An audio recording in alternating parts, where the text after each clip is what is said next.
Plants vs. Zombies is the GOAT. Originally released back in 2009, I'm a skeleton, holy shit. The game captivated audiences from the get-go and would be the inception of a billion-dollar franchise. Sadly, the game series would lose its way over time, initially becoming poisoned by the freemium plague wreaking havoc through the entire games industry in its second entry, before seeing that same plague subsume it entirely in the third. The fact that the franchise lost its connection to its roots is a shame, a fact PopCap seems to agree with. And so, I said, Fine. I'll do it myself. Enter. This would be the first project I developed extensively outside of class, and so a properly defined vision and scope were essential. The game would take heavy inspiration from Plants vs. Zombies, but like any derivative work, the differences were as, if not even more, important. Ultimately, I decided to break the problem down into parts, and break those parts down into two stages. I analyzed Plants vs. Zombies in terms of the plants, the zombies, and the settings, viewing those as the three main gameplay components, all working together to provide a satisfying gameplay experience. For Phase 1, I would need to define the style and aesthetic of the game, and figure out how it would break away from Plants vs. Zombies to still be an obvious homage, but one that could stand on its own stem. For Phase 2, I would approach the gameplay and mechanic elements of PvZ, and think about how I could put a twist on these. Phase 2 occurs after and not before because, with this being my first project, I thought it would be easier to maintain motivation, especially as I went through the growing pains of a new engine, if I had something visually interesting to look at, and so I reserved much of the mechanical innovation to occur during the playtesting stage that would come after I had the basic framework set up to test in. Firstly, the big bads, the zombies. I liked the concept of zombies a lot, and seeing as a humanoid is incredibly easy to both buy as an asset and edit in A-Sprite, I decided the zombies would stay zombies. However, I didn't want to make them your regular garden variety walkers.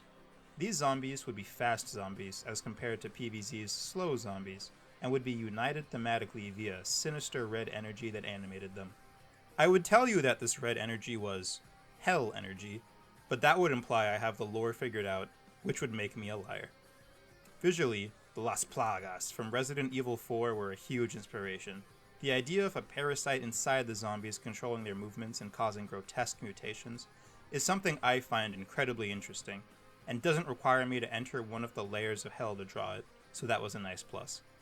Instead, with a visual theme in mind, I was able to download an asset pack from this guy, off itch.io, a site up until 2 weeks ago I would have called uniformly fantastic, and modify those base assets into alternate forms and modes to give the game its own unique visual identity. Time was of the essence, so this hybrid approach of using game assets while also extensively modifying them helped me to simultaneously be more efficient with development and continue to hone my skills. Enemy types would include variations of 7 different zombie types from Plants vs. Zombies, and one new type I'm sure has appeared in a Plants vs. Zombies 2 expansion pack I haven't played. Aside from the 3 zombie types that appear as they originally did in the asset pack, the other types stand out through their incorporation of Las Plagas-style tentacles, psychic greatswords, and the incorporation of more bestial elements, similar to Quelaag from Dark Souls.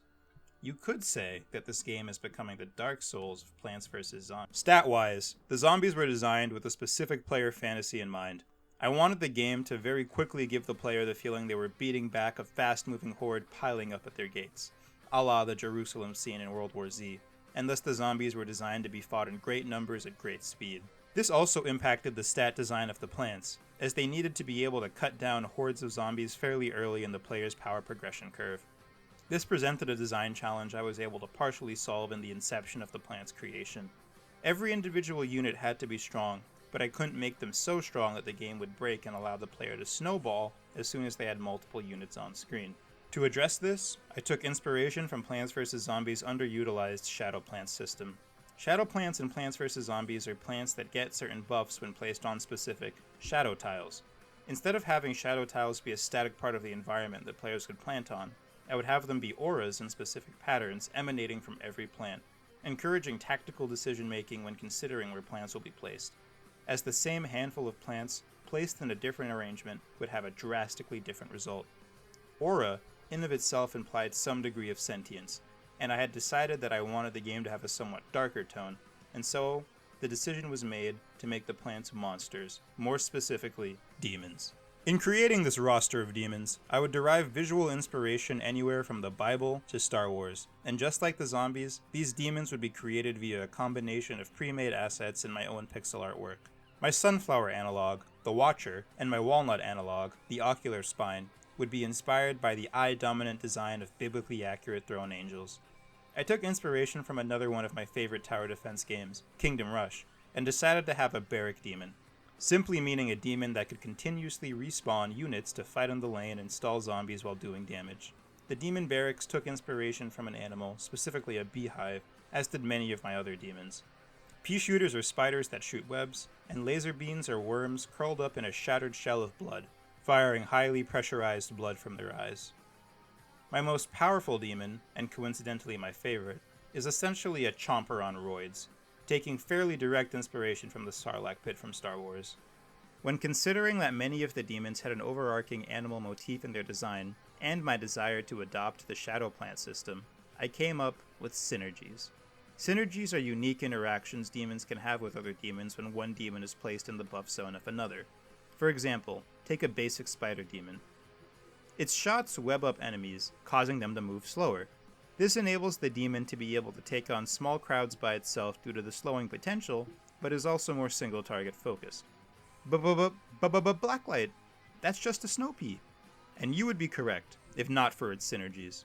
If a spider is placed in the buff zone of a maw, then for every webbed enemy the maw eats, when its digestion is finished, it will belch out massive web balls that cause a slowing AoE effect in an area. Two primarily single-target demons working together to unlock new crowd control potential. There are about 7 such synergies currently in the game, with more to come with further playtesting and design iteration, and they already feel like game changers. Within this system, with a small amount of smartly placed plants, the player is able to grow their strength quickly, but because of the fact that multiple plants are required to make a synergy, and a plant can only be a part of one synergy at a time, snowballing is somewhat prevented. With demons and zombies set, all that was left was the level itself. I decided to go with a Miyazaki Doom love child and create a blood swamp, like the Florida Everglades, but no, actually exactly the same. This would reinforce the darker theme I was going for and help me further distinguish myself. I wanted the screen to be interesting to look at even besides the demons and zombies fighting, so I made sure to include dynamic background elements like fish and moving plants to make the level feel alive, and combined these with static trees and shrubs to further hone in on the marshy, swampy, Everglady feel. To make the environment feel more alien, some levels have an increased amount of blood-red coral, as well as some other fauna? The zombies walk across rocky ground above blood-red water, and said water will be moving in the final release, but for now, that task is in backlog hell. And thus, the 3 components I laid out before, demons, formerly plants, zombies, and the setting were all decided. With this, it was time to playtest, and the game actually felt fun. I once again reached out to friends to playtest the game, and most of the results I got were almost uniformly positive aside from artistic critiques about the aesthetic over-similarity between the demons and zombies, as well as some bugs. However, aside from those more cosmetic issues, I knew some things would have to change with the bones of the game, solid as they might be. First and foremost, the originality. While a synergy system did have the impact I wanted it to, the game still felt too much like Plants vs. Zombies. Secondly, balancing. While not the most unbalanced thing ever, the game suffered from it being too easy to snowball resources and coast to victory. The balancing was close, but I needed some way to enable the player to accrue massive strength without letting that strength grow unchecked, while also further differentiating the game from its source. Whatever would solve both of these issues in one go.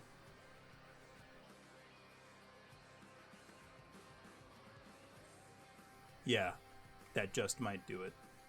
If you want to see just how I solve this issue, make sure to subscribe so you can tune in next time. Thanks for watching.